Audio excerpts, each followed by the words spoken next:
and it went like, all I want to do is to thank you, uh, even though I don't know who you are. That one.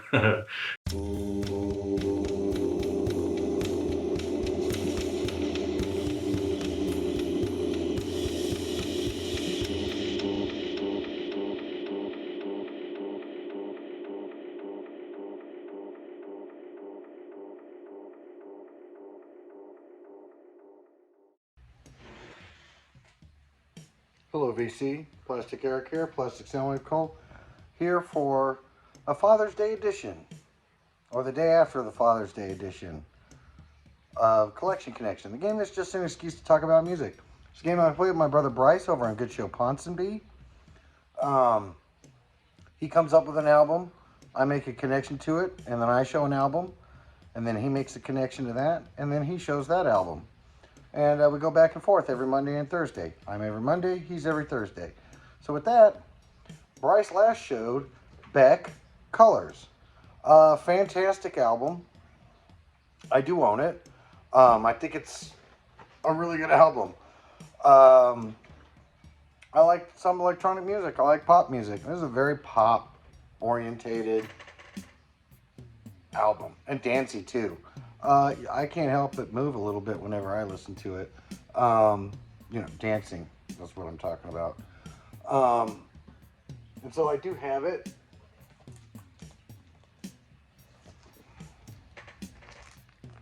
Mine's a little bit different than the one that Bryce showed, in the sense that this one's a Barnes & Noble's exclusive. Comes on white vinyl. And instead of being yellow down here, it is red. And so at first I thought, well, maybe I'll do something, where special editions of album covers, and I, based it off of that. But I think I had done that once before. So I decided that what I would go off of is the fact that I had heard that Beck was a Scientologist. And turns out that's not true. So that connection went down the toilet. So I was kind of struggling to find something. And it's interesting how I got to the connection that I went to. So that's kind of what I want to do on this one, is I want to show some of my thought process that happens when I'm trying to come up with the next album based on whatever Bryce showed. And so at this point, I'm going to kind of switch over the computer and describe what I'm doing when I come up with a connection and how I got to my connection. So let's do that right now. All right, so to go through my process here. So before, like I talked about before, I found out he was not a Scientologist, so I wasn't going to go that route. I was going to go with the album cover, but I ended up not going that route, because what I did was, and I used Discogs as a way to kind of cross-reference stuff. So what I did was I went into these main, when you're on the main edit page for Discogs, and if you're not into Discogs, and this gets a little bit too nerdy for you. I know there's a few people who'll totally get into this. Probably most of you won't. I don't think this will be a high viewed video, but if this is a little bit too nerdy for you, like and subscribe. So I go in here and I just start messing around as far as looking at stuff, and this guy's name stood out to me here. This Andrew Duckles guy plays viola, and if you go and you click on that here, you get profile, Canadian born viola player. That pretty much translates to he's a US citizen now. And what I did was I click on him, and then I start going down the list of albums that he's appeared on. So these are all of his credits. Let's just go instruments and performance, and you just start going through. These are all the albums that this guy appears on. He appeared on a lot of soundtracks, actually. As we go through this here, and I'm actually looking for something over here to pop up. and see if that guy appears on any albums that I have in my collection. And so you go through these here really fast. Don't even have to look at the... So now we actually should start getting in that area that I found. A special little thing there. I forgot this wasn't 2017 that my pick came out. It was like 2014 or 15. And there it is right there. That means I got that in my collection. So this guy, Andrew Duckles, appears on this album, Biffy Clyro's Opposites. That's the album I'm going to go with here, and I'll show in a minute. But when I clicked on Biffy Clyro, and let me go to that album there, and it comes up, he didn't show up in these things here, but he did show up in, when I went to here, he did show up in the credits right here. Orchestra, Andrew Duckles, Canadian-born viola player. Now you might notice that some of these other names are in pink. That means that I've checked out their names. And if I go back to Beck Colors, you'll notice that all of the string characters shit.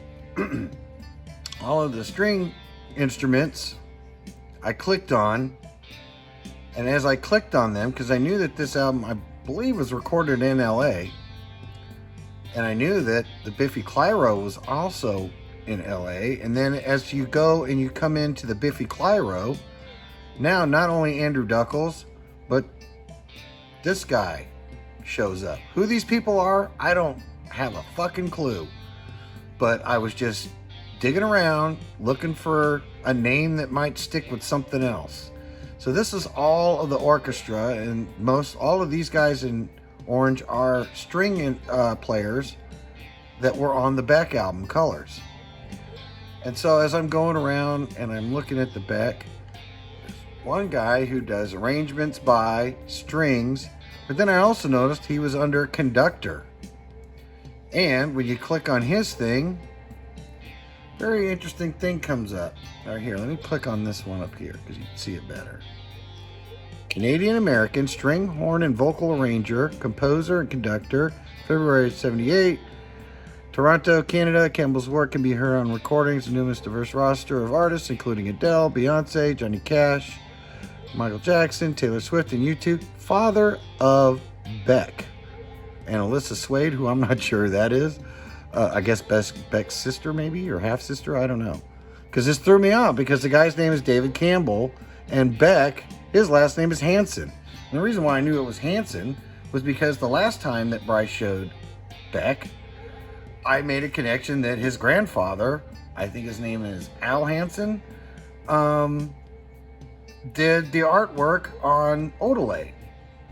And he didn't do any artwork on here, but he did do, or his dad did do the string arrangements on here and conducted the orchestra. So I'm not going to go into what reason it is that Beck is considered Beck Hansen and not Beck Campbell. Even though he was born Beck Campbell, he did change his name to Beck Hansen. So what's going on there, I don't know. Obviously, he doesn't have a problem working with his dad. And so if we go and click on this guy and we find out a little bit more, and I did some more research, and yes, it is Beck's dad. I mean, that's uncanny how much he looks like him there. But what I'm trying to point out here is that that's my connection, is that Beck's dad worked on Biffy Clyro's Opposites. He was the conductor and the string arrangement guy for the Biffy Clyro album. And this here is a different album cover.